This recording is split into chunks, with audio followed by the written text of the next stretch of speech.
How's it going, guys? Mr. Boss for the win here, and in today's Red Dead Redemption 2 video, we're going to be talking about 15 things you need to know about in RDR2. Some of these things are going to drastically improve your gameplay, others are going to blow your mind.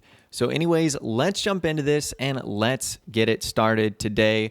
We're going to begin with a bunch of important control tweaks that actually lead to a better experience. So the first thing you can do is get rid of tapping X if you're on PlayStation, A if you're on Xbox, to sprint, which I know is one of the most annoying things that I have to deal with. So the first thing you need to do is go to third person controls. From there, you want to go to change control scheme to standard FPS. This moves the sprint button from X or A to the left control stick, and crouching from X to A. Now, ironically, standard FPS is what makes moving in third person a lot easier. Now, after that, go to accessibility, go to running mode, and then change it to toggle to run. This will make sure that you no longer have to hold down a button in order to run. Now, from there, instead of holding X to jog and mashing it to sprint, you can click the stick once to jog and click the stick twice to sprint. And clicking the stick while sprinting to go back into a jog, you can let off the stick a little bit and you go back to walking. So this is so much better. I mean, I am spamming that X button so many times, also when I'm on a horse as well. So that right there is our first quality of life change we're going to be doing today. Our second has to do with third person and improving movement and camera controls. So the first step you want to do is turn aim, look, dead zone all the way down. This is going to make the joysticks way more responsive. And this is why you feel input lag in the game, or why Arthur can't seem to move as quickly. Number two, crank aim, look, acceleration all the way up. Now this will actually turn off aim acceleration, moving the camera around much smoother. This is something I personally like. The next thing you need to do is crank aim sensitivity and look sensitivity very high. Now this one is a little bit subjective, so just experiment with what works for you, but the game is a little bit lower by default, and I personally like it to have a little bit quicker. And then as far as aim assist goes, I would keep it 1 or 2 notches above 0. This sort of depends on your style of play. You might need more aim assists or less, but I like it because it makes the shootouts a little bit snappier if you have it closer to 0. So that's quality of life improvement number 2. Number 3 is going to be in first person. You want to crank field of view all the way up. The default setting is like having tunnel vision, and moving it all the way up is a little bit closer to a standard FPS. And then number 2, you want to copy over the third person controls to the first person controls, including the standard FPS control scheme, which is what we did in step number 1. And the key here is to make this mode feel a bit more intuitive. Now, something you want to do in the camera menu, you want to disable auto centering for third and first person cameras. So by default, the camera corrects you from looking up or down too long once you let go of the stick. That's something you want to fix. And then also the last thing that's highly recommended, you want to go into first person when looting a house or when indoors in general. Your walking speed in first person is faster, and it makes aiming for specific items much less difficult. And it also sort of adds to the immersion as well. So these settings are going to make the world feel less sluggish and more responsive, which is something I'm sure you guys are all interested in doing. Moving on, if you're looking to skip any of the animations in game, something like skinning an animal or maybe even doing something with an NPC, if you hold down triangle or Y, or sometimes even tapping it, this will cause the animation or the sequence you're going through to actually cut short, which can save you time or just prevent you from going through a long sort of animation. So you can try this on a bunch of different things to see what it ultimately works on. I've discovered that it works well on about 4 or 5 things so far. But once again, you just want to keep playing around with that using triangle and Y whenever you can to potentially skip a certain cutscene. This is something you guys should take advantage of. If you're playing any table game like dominoes, blackjack, or poker, play it in first person. So first person allows you to see your cards and also the cards on the table, the community cards.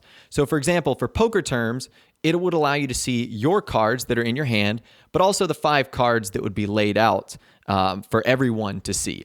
If you're playing in third person, you have to like swap between the different views, and it's a lot tougher. So first person is simply just the way to go. Building off of that, you should play games with people in your camp. You'll actually learn more information about their backstory and Arthur's backstory that isn't told throughout the sequence of the game. It's really cool. Like for example, Arthur has a lot of things laying around his camp, like a flower in a jar and photos. You actually get to learn more about him and all the other players just by listening to their dialogue while playing games with them. It's something you should do if you want to take a break from the grind of doing missions or hunting for Easter eggs and secrets. I found this tip to be incredibly cool. Every clock in game is synced up to the same world clock.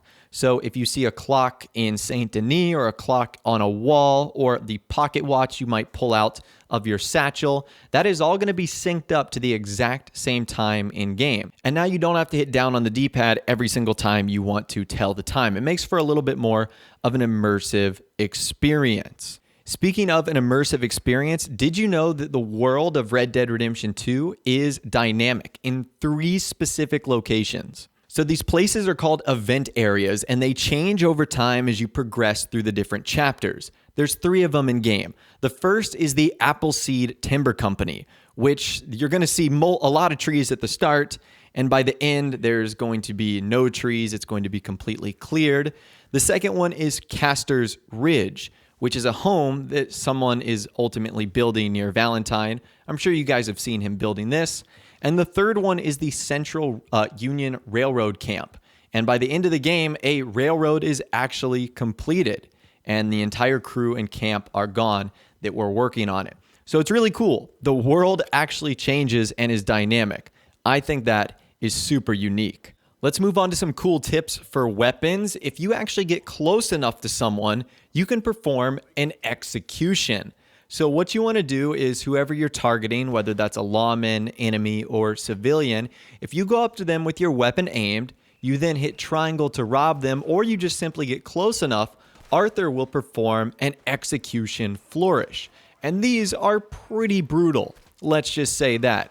They vary in the way he goes about doing them, and they also vary depending on the weapon Arthur has as well.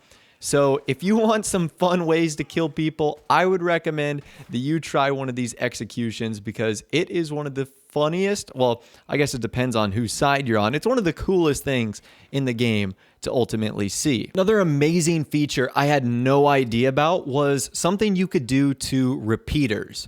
So repeaters are a really good like mid-range weapon that you can use for pretty much any situation. Well, one of their upgrades is actually applying a scope on the weapon. What's cool is you can actually toggle between using the scope or using the iron sights, which is really cool. So this is great if you're in a situation where you might have someone really far away and you'd like to use the sniper scope in order to take them out. But at the same rate, you might also be surrounded by bad guys up close and you want to be able to take them out as well. And this also would save you the ability of switching weapons too, which is quite convenient. Now, something that applies to all weapons, and this is cool as well, but it doesn't specifically state it in the gunsmith, if you apply a wrap on a weapon, it'll actually save it from degrading faster. So you put a wrap on your weapon and it will degrade slower, which means you'll have to use less gun oil less frequently or have it repaired less often. Again, just little tips like that will ultimately save you in the long run, and it looks really cool as well. Now, another thing I discovered is aiming while on a horse. So if your weapon does not have a scope, you are not allowed to aim down sight while in first person on a horse. However, if you have a weapon with a scope or a weapon that has the option to switch to a scope, like the repeater we just mentioned, you can aim down sight. So the repeater just became one of, in my opinion, the best weapons in the game because while on horse and in first person, you can go from completely aiming down sights to not, and you don't even have to switch weapons in order to access that ability. But anyways, that right there is 15 things you need to know about Red Dead Redemption 2 that will make your gameplay way better and that might blow your mind as well, with just things you probably didn't know about. But anyways, I'd love to hear from you guys in the comments down below. If you have anything to add to our list today, be sure to let us know down there. We'd love to hear from you guys in the comments. If you did go on and enjoy this video though, a like rating would of course be awesome. And also subscribe to my YouTube channel if you are new or you like daily Red Dead Redemption 2 videos like this. With all the way, guys, like I said, thanks so much for watching. Take care, and I'll see you guys in the next video.